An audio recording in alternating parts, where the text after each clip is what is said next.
right now on 5 on your side at 10. Tonight, 3 children shot in the past 3 days. Nobody likes to tell a parent that their child is no longer here. A local doctor's passionate plea to parents and criminals. Plus tonight, as school gears up, one district budget goes down. The chance for staffing and academic cuts. And our top story tonight, showers and storms are on the way out right now. Where tonight's storms were intense and why the metro area did not see severe weather. A live look tonight at St. Louis and in St. Charles, where clouds remain, but the heavy rain has stopped. Good evening. Thank you so much for being with us. I'm Ann Allred. And I'm Mike Bush. We're no longer under a weather alert tonight, so let's get straight over to Weather First Chief Meteorologist Scott Connell for the latest and what's ahead. Well, and some of us would say, where was the heavy rain? We didn't see much of that around the metro. There were pockets where the rain was a bit heavier, but for a lot of us, very limited rainfall. Lambert only had a couple of hundredths of an inch. Right now, pretty quiet around the metro area. Still a lot of clouds, though. Still kind of murky, but the rain has pretty much moved on. We have some ground clutter on the radar, but the showers that were east and southeast of St. Louis, they've tended to fade. Where the storms are intense, down here towards Paragould, in Jonesboro, in Arkansas, and down towards the Boot Heel. Those are impressive thunderstorms right now. Very intense winds. And there's been a history of some wind damage in southern portions of Missouri with those storms. That's where your tornado watch is. Those are the areas that were unstable. Those are also the areas that actually have some pretty intense winds aloft this evening. And we knew we would have a struggle with that in St. Louis. So the clouds are lingering overnight, slow clearing tomorrow, and much of the weekend is dry. We'll break it down a little bit further in just a moment, Mike. Developing now, Chippewa near the River des Peres is closed after the road buckled due to a water main break. Tonight, city water crews are on the scene working to fix the 12-inch main.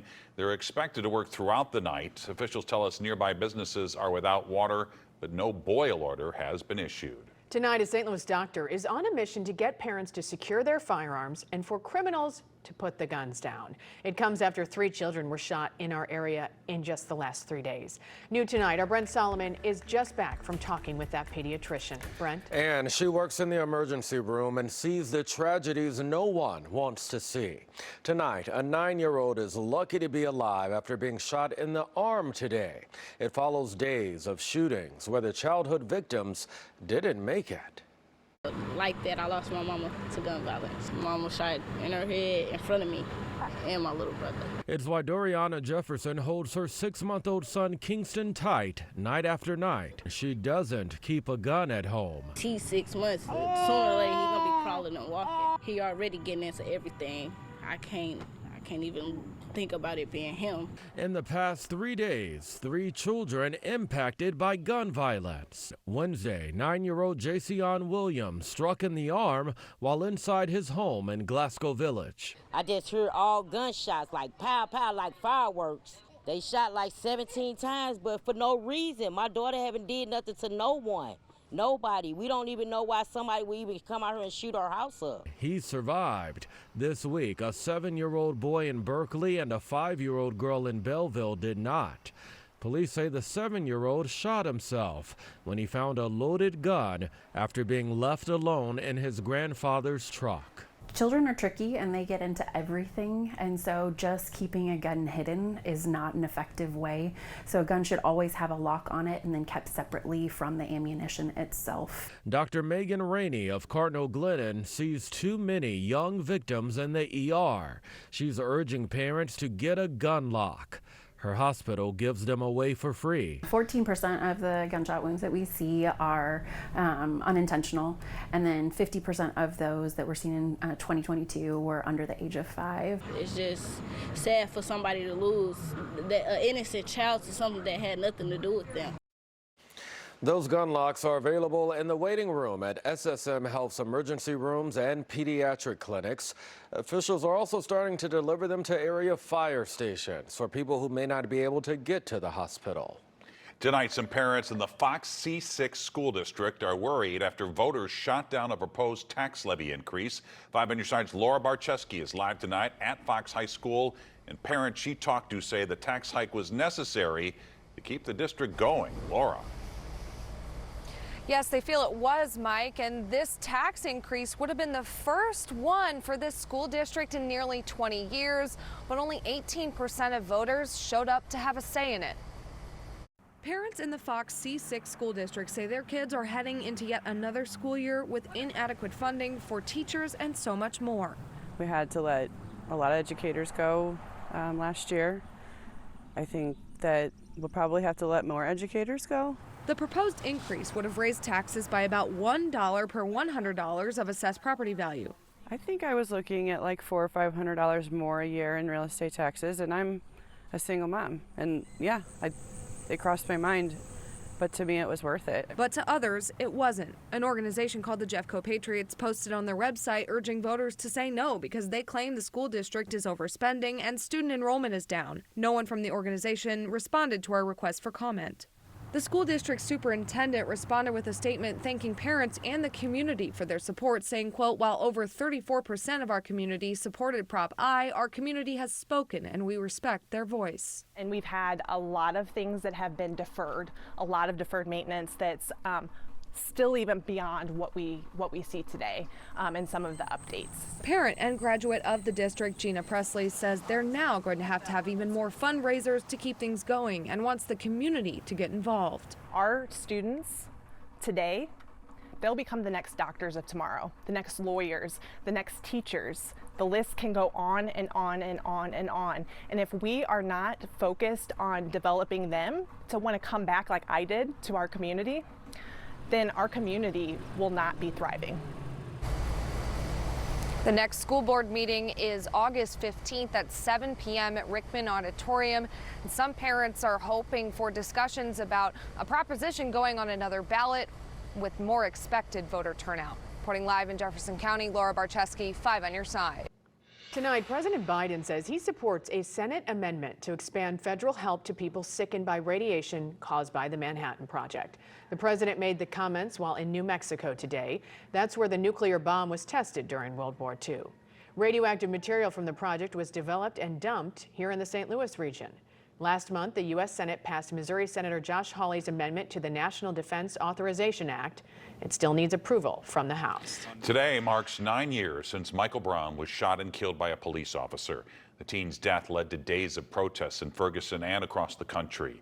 And today, family, friends, and community members gathered for a moment of silence on Canfield Drive, where the shooting happened. Tonight, the Michael Brown Sr. Chosen for Change organization honored exceptional black educators and students.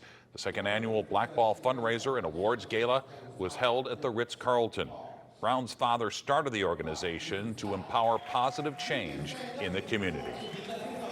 By me having a voice and continue to fight for him in his name, where our name, you know, it has a lot of more, you know, meaning. 2 scholarships were awarded tonight, one in Michael Brown Jr.'s name, the other in honor of Alexandra Bell. She was the student killed in a school shooting at Central Visual and Performing Arts High School last year. Tonight, Boeing's nearly $2 billion investment in the region is a step closer to reality. Today, the St. Louis Lambert Airport Commission approved the plan allowing the aerospace giant to expand its operations onto 154 acres of airport property.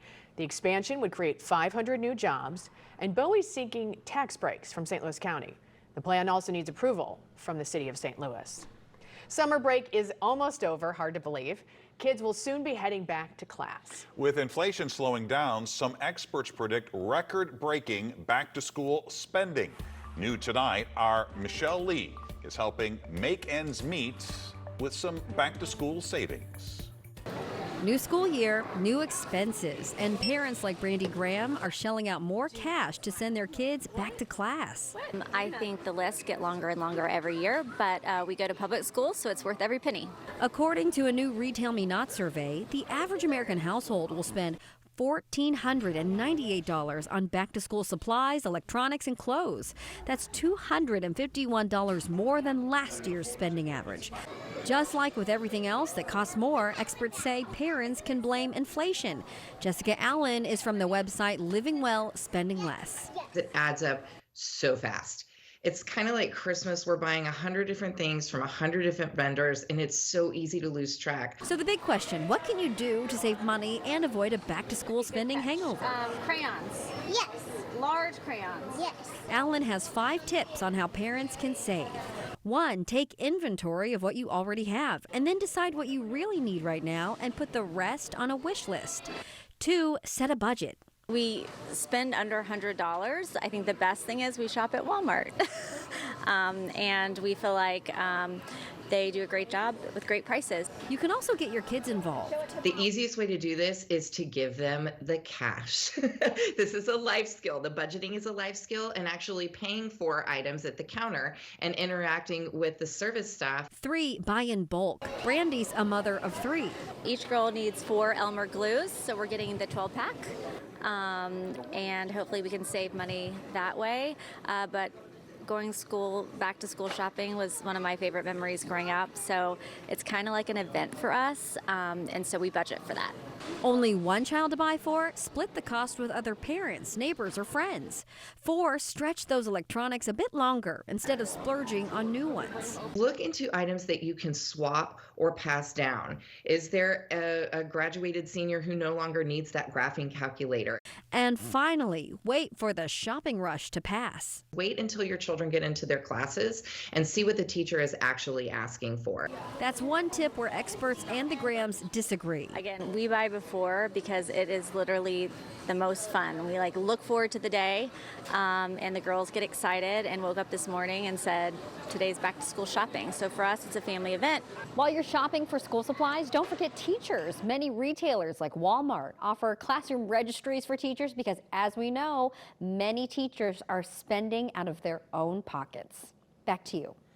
And we have a whole section at KSTK.com dedicated to back to school, from savings on supplies to getting your kids back on a school schedule. Just text the word school to 314-425-5355. It's apocalypse. It's like straight out of the movie. Tonight, a popular Hawaiian island on fire, causing death and destruction. Individuals jumping into the ocean, concerned for their safety. The message for tourists. The truth is out there. Or is it? Tonight, our Verified team is breaking down out-of-this-world claims made on Capitol Hill. This is not a normal weather pattern for August. We should settle a bit overnight and turn a little toasty for the weekend. The latest on where these storms are and why we can all rest comfortably tonight. Tonight, an emergency unfolding on the Hawaiian island of Maui. There are multiple wildfires with winds from an offshore hurricane fanning the flames. Authorities confirm some people have jumped into the ocean just to escape the fast-moving inferno. So far, at least 6 people are dead. Dozens more are hurt. Hundreds of homes and businesses have been destroyed. Officials are warning tourists to make other plans. You may have never visited Piedmont, Missouri, but some in the small town claim they've had several out-of-this-world visitors. The town in Wayne County is located about 3 hours south of St. Louis. The Missouri State Legislature recently named it the UFO capital of the Show Me State. That's because since 1973, there have been more than 500 reported sightings of unidentified flying objects. Tomorrow night at 10 o'clock, we'll hear from a couple who say they recently saw one with their own eyes. Plus, we'll look into some of the plausible explanations. And did the government recently say aliens are real? Tonight, our Verified team is answering key questions in the wake of dramatic hearings on Capitol Hill about UFOs. Here's Casey Decker. If you've been online at all recently, you've probably seen people saying that the U.S. government has confirmed the existence of aliens. The claim started popping up after a former federal employee made some dramatic statements in a congressional hearing. But what did the hearing actually reveal or not reveal? Let's verify with these sources. First, did the U.S. government say aliens are real? We can verify, no, it didn't. Some individual former members of the military claimed they had either seen evidence of non-human aircraft or believed they had seen such crafts themselves in flight. But no government organization has announced any evidence or belief that aliens have been found on Earth. That said, we can verify that Congress and the Department of Defense are investigating UFOs. A few years ago, the New York Times published accounts from Navy pilots who said they saw unexplained aerial phenomena, UAPs, the official government term for UFOs. Congress demanded more transparency from the Pentagon about similar reports, and a DoD task force was created to review them. Since then, a number of congressional hearings have been held to discuss the findings and the task force's operations. So, did the task force find any actual evidence of UFOs? The answer to that one requires some context. UFOs, or UAPs, can refer to anything in the air the task force can't clearly explain. A lot of the reports end up being space junk, weather balloons, or even Chinese drones. Some they don't have explanations for, but that doesn't mean they're alien spacecraft. The most recent hearings have attracted special attention because of this man, David Grush. He's a former Air Force intelligence officer who calls himself a whistleblower, claiming the government has found non-human vessels and even non-human biomatter. He says the government has been collecting this evidence for nearly a century and covering it up. His testimony was under oath, but he didn't provide many details, repeatedly telling the committee he'd only tell them in a classified briefing. It's unclear if such a briefing has taken place. Here are some key points about his testimony. First, he did not provide any physical evidence to back his claims. In fact, at no point in these hearings has any physical evidence of aliens or documents proving a cover-up been presented. And second, he didn't even claim to have seen any physical evidence himself. All his testimony was hearsay. In other words, stuff he says other people told him when he briefly worked with, but not for, the task force. That means it's possible he misheard or misrepresented what he was told, or that the people who told him misrepresented what they saw, resulting in a sort of game of UFO telephone. Experts say testimony like this is actually not uncommon in American history. Dating back to at least the 1950s, there have been federal employees, including high-ranking military officers, who have claimed a UFO cover-up. But none have ever been borne out by evidence, and many were similarly dependent on hearsay. So, are we alone in the universe? That's one mystery we cannot verify. But there's been no actual evidence presented at these hearings that aliens are real. With your Verify, I'm Casey Decker. What can we verify for you? Send us your questions via email. The email address, verify@kstk.com. All right, let's get real personal. Are we alone in the universe, Mike? I have no evidence that suggests that we are not alone. Yeah, I don't think we have. I think we can't be the only ones in the universe. It would seem mathematically impossible, but just, no evidence. Scott, you're the scientist. Just think how easy, though, it is for E.T. to phone home now. Mm-hmm. So much easier than it was back in the 1980s when they made the movie. Yeah. All right. So otherwise, we have questions all the time about what's going on in our atmosphere, don't we? Some days are better than others. Today was one of those days where we said last night, if we don't heat up and we don't clear out some in the afternoon, we're going to have a hard time getting showers and storms. Well, we didn't heat up and we didn't clear out, and we had a hard time getting showers and storms. There's not much around St. Louis radar-wise right now. We had the first wave this morning as expected, tending to diminish as it pushed into the metro area. Most of us not getting a lot of rainfall around St. Louis. But look at this, down to our south. This is where it's been unstable. This is where the jet stream is tonight. Down to our south, those strong winds aloft helping fuel these thunderstorms that are across Arkansas, down towards the boot heel of Missouri. They're heading into western portions of Tennessee. That's where you have tornado watches in effect. Our threat, what little there was of severe weather today, has certainly passed, and the clouds are going to stick around for a while longer, but eventually they too will move out heading into tomorrow. Our next weather system's coming into the Pacific Northwest. We will see that come our way as we head towards Friday evening, Friday night, maybe some showers and storms at that point. The overnight action down to our south sliding away. Clouds a little slower though to get out of here. It's going to take a while tomorrow for those clouds to break up. 72 degrees right now. That's our low for the day. High was 80, only 0.02 of an inch in the rain gauge at Lambert. 60s tonight for low temperatures around the area. Low to mid 60s for most of us. Those sprinkles and showers southeast of St. Louis are ending. Clouds will slowly move out tomorrow, and tomorrow afternoon it's pretty bright. Heading into Friday, looks like initially most of the showers and thunderstorms will be to our north and west.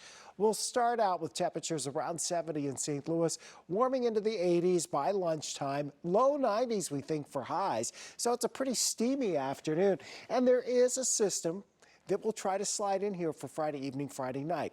It more likely than not will produce at least a few scattered showers or thunderstorms, but it's too soon to say if it's going to have a big impact. If we time this out, not that we have any control of it, but if it gets timed out so that it's overnight Friday night into the wee hours Saturday and maybe again, say overnight Sunday into early Monday when we have most of our shower and storm chances this weekend, it ends up being a great summer weekend in St. Louis. A little on the muggy side, temperatures back into the lower 90s. We will back those temperatures down a bit early next week, but they don't stay there. We'll be close to 90 by the end of next week. All right, Scott, thank you. Frank, what's coming up? And we have a no-hitter to show you. The Cardinals look good tonight, and so did a certain golfer who's playing in our town this week. Stick around, please. The Sports Desk is sponsored by Jim Butler Chevrolet, the Midwest's #1 Chevy dealer 10 years running. So as bad as this season has been, there are some nice pieces to build around. 2 stars at the corners, some really talented younger players, Nolan Gorman, Jordan Walker, Lars Nootbaar, Brendan Donovan. Now go find a #1 and #2 starting pitcher, and you're rocking and rolling next season. Let's go to Tampa, 3rd inning, 2-2 game. Walker had 2 hits with an RBI single, which plates Nolan Arenado, and the Cardinals led it 3-2. Nootbaar has become your best outfielder. In the 7th, he hits his 12th homer of the season. He has a higher OPS than Paul Goldschmidt this season. And who would have thought that JoJo Romero would be their best reliever? 3 Ks in 1 1/3 innings. Cardinals win it 6-4. In the air out to shallow center. Rojas. Michael Lorenzen has no-hit the Nationals.